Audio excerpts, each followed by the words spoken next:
전반적으로 에너지 가격에 상당한 강세가 나타. 미국의 현재 천연가스 재고가 유럽의 상황을 닮아가고 있다. 미국도 재고가 없어요? 스텝스 구독자 여러분 안녕하세요. 돈 되는 정보만을 꽉꽉 눌러서 알려주는 리서치 도날리의 최상욱입니다.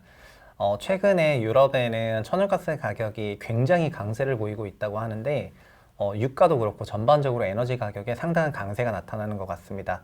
그래서 오늘은 이런 에너지 쪽에 찐 전문가라고 할 수 있는 하나투자증권의 리서치 센터장 박영훈 님을 모시고 도날리를 진행하겠습니다. 안녕하세요. 네, 안녕하십니까. 제가 처음에 인트로 때 말씀드렸던 것처럼 유럽에 오늘도 그런 기사가 났거든요. 유럽 천연가스 가격이 11% 상승을 했다. 또 그간 누적돼서 그런 가격 상승한 그래프를 보면은 거의 테슬라 주가 차트 뺨치는 수준의 그런 가격 차트가 나오는데 왜 이런 일들이 발생을 하고 있는 거죠? 여러 이유가 있겠습니다. 크게 두 가지 정도로 이제 압축될 수 있을 것 같아요. 첫 번째는 지난 겨울, 그러니까 올 초죠. 북반구가 엄청 추웠습니다. 우리도 마찬가지였고요. 유럽 그리고 미국도 마찬가지였습니다. 그렇기 때문에 겨울철에 사용된 가스의 양이 평년보다 매우 많았어요. 그러다 보니까 3월 봄철 들어서 재고가 역대급으로 낮아졌고요. 그 상황에서 빌드업을 하려다 보니 더 많은 양을 쌓아야 됐었던 상황들이 북반구에서 동일하게 발생이 되다 보니 가격이 올라갈 수밖에 없었다라고 하는 부분이 있었고, 또 하나는 올해 유럽에서 바람이 많이 안 불었습니다. 네. 유럽에서 에너지 소비량이 가장 많은 독일의 경우 2020년 기준으로 전체 발전량의 약 40% 정도가 신재생 발전량인데요. 바람이 불지 않다 보니까 이 신재생 발전 쪽의 발전량이 YOY로 한 20% 정도 감소했습니다. 그러다 보니까 더 많은 에너지가 화석 연료가 필요했었던 것이고, 그러한 부분들이 이 차트에서 보시는 것처럼 유럽의 그 재고가 부족한 부분을 보여주는 상황이다라고 볼 수 있을 것 같고요. 이제 겨울이 시작인데 이렇게 재고 수준이 낮기 때문에 현재 재고가 YOY로 한 마이너스 20% 정도 부족한 상황입니다. 그렇기 때문에 올겨울 내내 글로벌 기준의 에너지, 특히 가스 가격 강세는 지속될 수밖에 없다라고 판단합니다. 이 굉장히 아이러니한 것 같은 게 그 신재생 에너지 같은 경우에는 기존의 화석 에너지를 대체하기 위해서 만들어졌는데 그 재생 에너지의 변동성 이런 그런 부분이 높지 않기 때문에 종전의 화석 에너지로부터 또 그거를 메이크업 해야 된다는 부분이 화석 에너지 가격을 또 올린다는 게 굉장히 아이러니한 것 같아요. 네, 맞습니다. 일단 우리가 바람이나 태양은 통제할 수가 없죠. 그래서 이게 결국에는 ESS라고 하죠. 에너지 스토리지 시스템에 대한 부분들이 앞으로 지금까지는 그냥 풍력 또는 태양광 발전을 빌드업하는 데만 모든 힘이 쏟아졌다라고 한다면 올해를 겪고 나서는 이런 상황들은 좀 달라지지 않을까, 좀 그렇게 판단을 합니다. 네, 저도 오면서 또 이런 어렵고 그 전문성이 있는 분을 모시기 때문에 오면서 논문 엄청 읽어봤거든요. 글들을 여러 가지 글들을. 그런데 거의 이구동성하는 얘기가 뭐냐면은 태양광이든 풍력이든 ESS는 거의 꼭 절반 정도는 깔아야 된다. 그런 얘기를 되게 많이 하시는데 사실 시장에서 이런 얘기를 듣기가 어려운 것 같아요. ESS까지 얘기하시는 분은 좀 적고 그냥 순수하게 태양광이라든가 풍력의 그 설치 용량이라든가 이런 부분만 포커싱해서 얘기를 하시는 것 같아가지고 그거에 따라서 자연스럽게 ESS도 굉장히 그 시장이 커질 수밖에 없는데 그런 얘기를 좀 더 자세하게 해주시면 좋을 것 같아요. ESS도 저희가 생각하면 왜냐하면은 투자자들 입장에서 ESS는 리튬이온 배터리 ESS만 생각하는 경우가 아마 많을 거예요. 그래서 언론사 신문도 보면은 그 ESS 다 하려면은 한국만 1,000조 원 이상 들어간다 이런 얘기가 많거든요. 그래서 여러 가지 ESS도 다양한 기술들이 존재할 수가 있는데 그런 것들에 대해서도 간단하게 혹시 얘기해 주실 수가 있는지. 예, 맞습니다. 우리가 보통 ESS 하면은 많은 분들이 머릿속에 이제 배터리밖에 떠오르지가 않습니다. 근데 배터리는 대규모로, 그러니까 규모의 경제를 실현하는 데 있어서는 분명한 한계가 있어요. 왜냐하면 신재생 발전량 같은 경우가 2020년 기준으로 시간당 전력 생산량이 약 279기가와트시 정도 됐죠. 그런데 전 세계적으로 연간 배터리 ESS가 깔리는 규모는 2에서 3기가와트 정도밖에 되지가 않습니다. 그렇기 때문에 배터리 ESS는 병원이라든가 학교, 공장 이런 쪽에 긴급한 수단으로서 적용이 될 수 있으나 그것을 하나의 그리드로서 사용하기에는 현실적인 문제가 분명히 있다. 라고 하는 거고, 제가 파워테이스에서 몇 번 말씀드렸던 부분인데, 그렇다고 한다면 ESS의 대안은 뭐냐? 바로 그게 수소일 수밖에 없다라고 하는 것이고, 그거는 이제 지난번 시간 파워테이스에서 말씀드렸던 것처럼 우리나라나 일본 같은 경우에는 그게 암모니아일 수도 있겠다라고 하는 부분인 거죠. 좀 ESS의 범위를 이제는 좀 우리가 확대할 필요가 있을 것 같습니다. 왜냐하면 수소를 우리가 에너지 저장 수단으로 사용한다라고 한다면, 예를 들어서 수소 한 4,500톤 정도를 저장할 수 있다, 네. 저장한다라고 네. 하면은 그 전력량으로 환산하게 되면 150기가와트/시 정도 됩니다. 엄청나네요. 예, 배터리 네. 비교할 수가 없는 수준입니다. 네. 그렇구나. 아니, 그런 ESS의 개념이 사실 어려운 게 아니라 에너지가 나오면 그거를 뭐 예를 들면은 뭐 공기를 압축했다가 다시 풀어도 되고 네. 물을 끓였다가 다시 뭐 해도 되고 사실 에너지의 전환 자체가 ESS가 될 수가 있는 거잖아요. 우리가 일상생활에서 가장 쉽게 볼 수 있는 ESS의 대표적인 예는 댐입니다. 예, 수력 발전, 네, 그러니까 물을 이렇게 했다가 낙차 에너지를 네. 이용해 가지고 양수 발전이라든가 그렇죠, 예, 그렇죠. 그런 것들입니다. 네, 그러니까 저희 투자자들의 생각에 ESS는 그냥 거의 다 배터리, 리튬이온 배터리 예, 예. ESS만 있는데 물론 그 시장도 엄청나게 커지겠죠. 근데 전 세계가 원하는 그런 재생에너지 쪽의 시장 성장을 따라가기 위해서는 다른 방식의 ESS가 굉장히 다양해질 거라는 그런 말씀인 것 같고요. 네. 그리고 아까 처음에 저희가 천연가스 가격 얘기했는데 아무래도 가스가 겨울철이니까 난방으로 많이 쓰여서 그런 부분 때문에 뭐 이렇게 가격이 올라갔다는 그런 분석들이 많이 있는데 이게 또 여러 가지 파생되는 그런 부가적인 효과들, 그러니까 효과라고 하면 정말 파생 영향들 이런 게 나올 것 같거든요. 네. 그런 부분은 어떤 게 있을까요? 일단 뭐 말씀하신 것처럼 직접적이고 단기적인 겨울철까지 영향은 연료 가격 상승입니다. 일단 뭐 독일만 하더라도 전력 가격이 전년 대비 한 5배 정도, 유럽 와, 평균적으로 한 네. 3배 정도는 대부분 다 올라갔으니까 올해는 분명한 이 부분에 있어서 이제 많은 비용이 지불이 될 건데요. 근데 산업적 측면에서도 또 다른 문제가 발생이 됩니다. 뭐냐면 예를 들어서 철강, 전기로 같은 경우는 지금 가동이 안 되죠. 예, 가동이 안 네. 되고, 그리고 우리가 PVC를 생산하는데도 전해조가 필요합니다. 전기를 투입해서 소금물을 전기분해해서 염소를 생산하고 그걸 가지고 이제 PVC를 만들게 되는데 여기에 또 부산물로 가성소다도 나오게 되죠. 네. 이것들의 생산이 원활치가 않습니다. 그러니까 천연가스가 올라갔고 전기 요금도 상승했기 때문에 관련된 여러 가지 제조업으로의 영향도 있을 수밖에 없다. 네. 네, 이 말씀이신 거죠. 예, 뭐 알루미늄도 네. 마찬가지고요. 그리고 지금 봄에 더 큰 문제로 다가올 수 있는 부분은 비료인데요. 지금 비료요? 예, 네. 비료. 왜냐하면 우리가 비료라고 하면 크게 고등학교 때 배운 NPK, 질소, 인, 칼륨 이 세 가지를 보통 얘기를 하는데 인과 칼륨은 광물입니다. 네. 뭐 인은 뭐 우리가 새똥이라고도 얘기하는 부분인 거고, K는 말 그대로 이제 돌덩어리이고, 그중 N, 질소는 우리가 만들거든요. 근데 이게 이제 대표적으로 요소 비료라고 하는 건데, 이 요소 비료는 천연가스를 통해서 생산을 합니다. 그런데 천연가스 가격이 작년 이맘때가 예를 들어서 MMBTU당 뭐 4불 정도 했었는데 지금은 30불을 훌쩍 넘어섰죠. 네네. 예, 그러다 보니까 예를 들어 유럽에 있는 그 비료 설비의 4분의 1 정도가 지난 10월초에 셧다운, 그러니까 가동 중단에 들어갔다라는 기사가 나오고 있고요. 네. 평균적인 가동률이 70이 넘지 않는다라는 얘기를 합니다. 네. 북반구는 지금부터 겨울철에 비료를 생산해서 네. 봄에 이제 써야 봄에 되겠죠? 네. 뿌려야 되거든요. 네. 근데 그렇기 때문에 지금 빌드업 구간이에요. 비료에. 근데 그게 지금 안 되고 있는 상황이고, 특히 더 큰 문제는 세계 최대의 인구를 자랑하는 중국 같은 경우는 비료 생산을 석탄으로 합니다.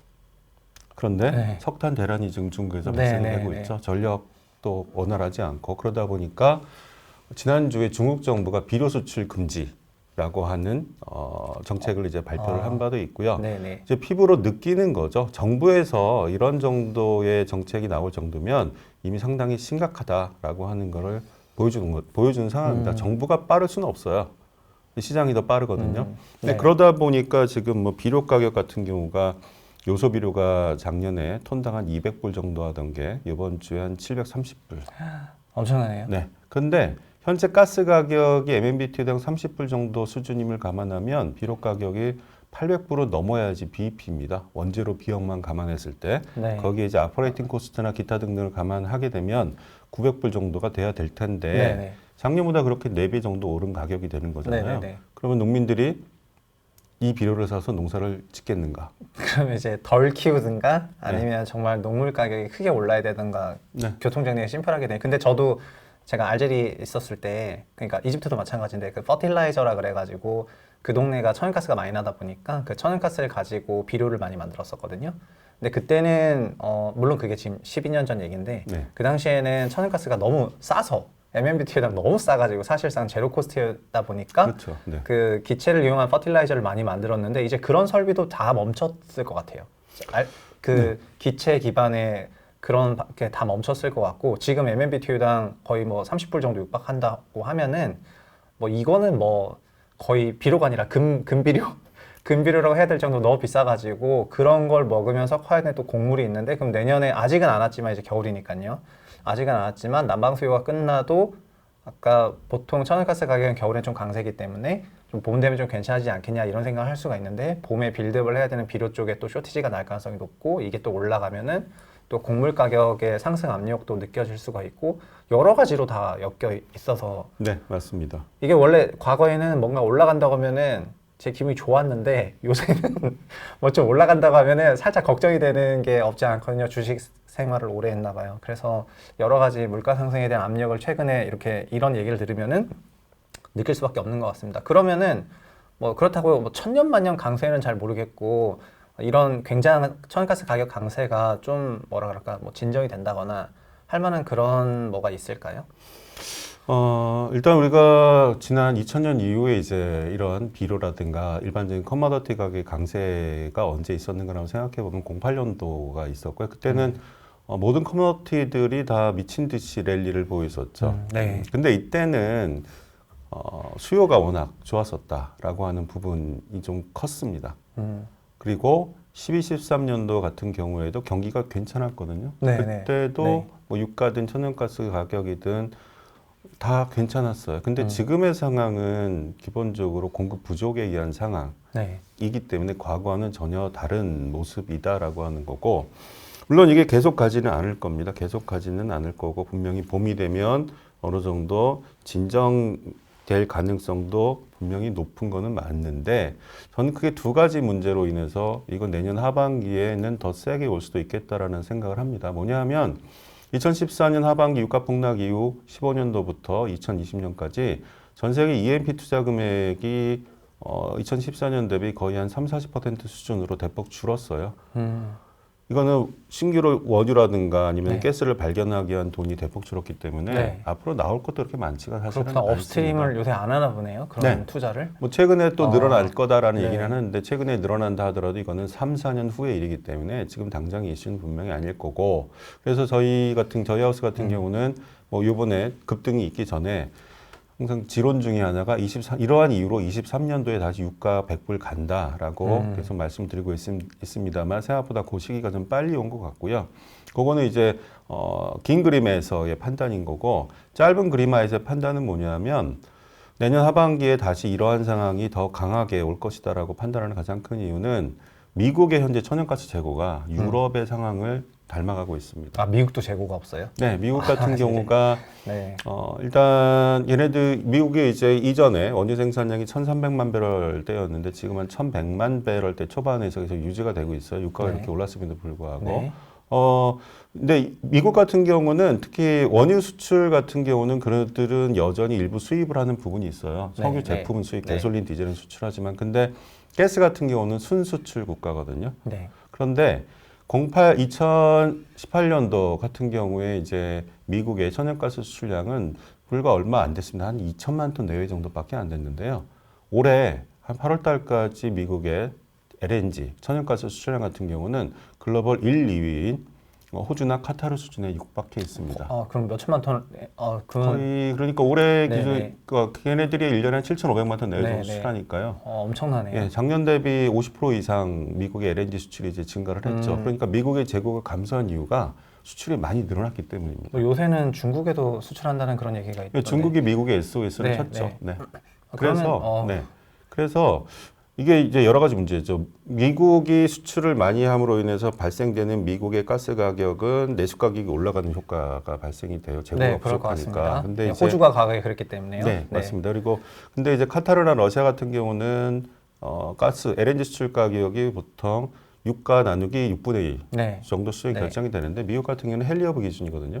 그러니까 제가 미국에 가스 수출 업체라 하더라도 재고를 확 줄임으로써 내수 가격을 인상하게 되는 게 결국 수출 가격 인상 효과도 있기 때문에 네. 이러한 수출 증대 노력은 계속해서 발생할 것 같아요. 미국의 가스업자라면 파는 게 낫다. 네, 왜냐면 맞습니다. 로컬 가격이 올라가니까요. 그러면 팔면서 내수- 재고 줄면서. 재고가 줄면서 수출 가격도 동일하게 올라가는 효과가 있으니까. 근데 미국 역시 천연가스 재고라든가 이런 부분이 줄어들게 되면은 지금 유럽에서 겪고 있는 것 같은 그런 제조업이라든가 여러 산업에 대한 그런 영향이 또 발생할 수밖에 없다고 생각이. 근데 제가 얘기를 들으면서 굉장히 의아한 게 2010년대에 소위 그 쉐일 혁명이 일어나면서 뭔가 탄소는 뭐 남아돈다는 분위기가 굉장히 광범위하게 있었던 것 같거든요.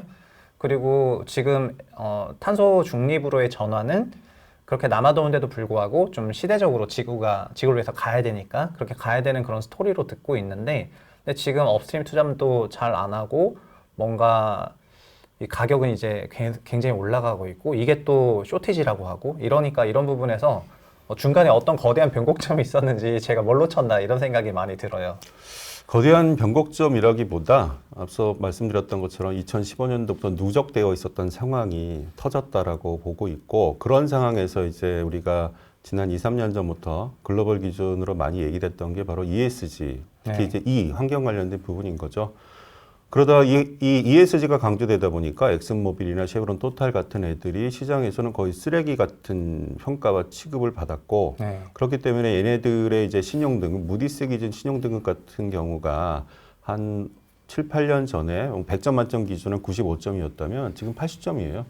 그러니까 신규 투자에서 자금을 끌어모으기도 힘들고 자금을 네. 끌어모았다 하더라도 조달금리는 커졌고, 그리고 ESG 이슈 때문에 신규 유전 개발을 한다라고 하면은 더더욱이나 평가가 좀 떨어지는 그런 현상이 네, 발생되다 네. 보니까 네. 그들도 기존 사업에 대한 투자를 이제 많이 안 하게 되는 거죠. 그런 현상들이 복합적으로 맞물리고, 그게 그렇구나. 그게 좀 쌓여 있었는데 어떤 임계점을 넘은 느낌이군요. 네. 이게 우리가 올해 이런 상황 겪기 불과 몇 달 전만 하더라도 이제 오일앤가스 기업은 거의 좌초자산적 성격으로 많이 평가들을 했었거든요. 좌초자산이요? 네.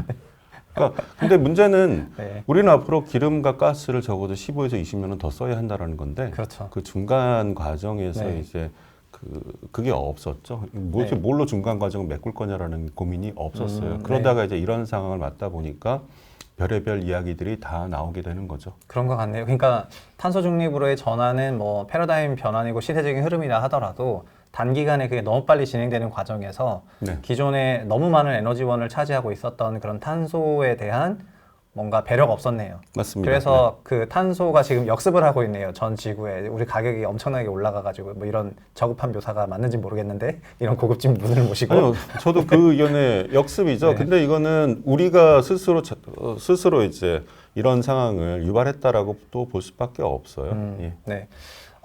저희가 좀 얘기를 하면서 좀 정리를 해보자면은 뭐 지금까지 말씀드렸던 것처럼 유럽 천연가스 가격이 올라간 거는 너무 일시적인 부분은 아닌 것 같고, 그리고 전체적인 패러다임 시프트는 진행이 되고 있는 과정에 기존 에너지들이 상대적으로 갑자기 너무나 좀 등한시하다 보니까 이게 쇼티지가 나타나면서 전방위적으로 올라가고, 이게 제조업부터 시작해서 아까 곡물도 그랬지만은 뭐 비료부터 시작해서 알루미늄, 철 등등 여러 가지 부분에 미칠 파급 효과가 클 것 같습니다. 그래서 아마 내년에는 이런 부분이 분명히 그런 물가라든가 이런 상품 가격이라든가 제품 가격 또는 어떤 기업의 원가 이런 거에 반영이 될 수밖에 없고, 이렇게 된다고 하면은 그쪽 시장에서 쇼티지가 나거나 뭐 중간재를 공급하면서 그런 가격 상승에 대한 수혜를 볼 만한 기업을 사는 것도 좋을 것 같고, 최근에 보면은 버핏 같은 경우에도 쉐브론 지분을 늘렸다고 계속 작년 말부터 나오는데 이게 유가 상승하는 사이클이랑 맞춰서 늘어난 것 같기도 하거든요. 물론 쉐브론이 뭐 개별 기업으로 보면은 뭐 앞단에도 투자하고, 그러니까 오일 베이스에서 가스도 늘어나고 여러 가지 기업적인 얘기도 있긴 하지만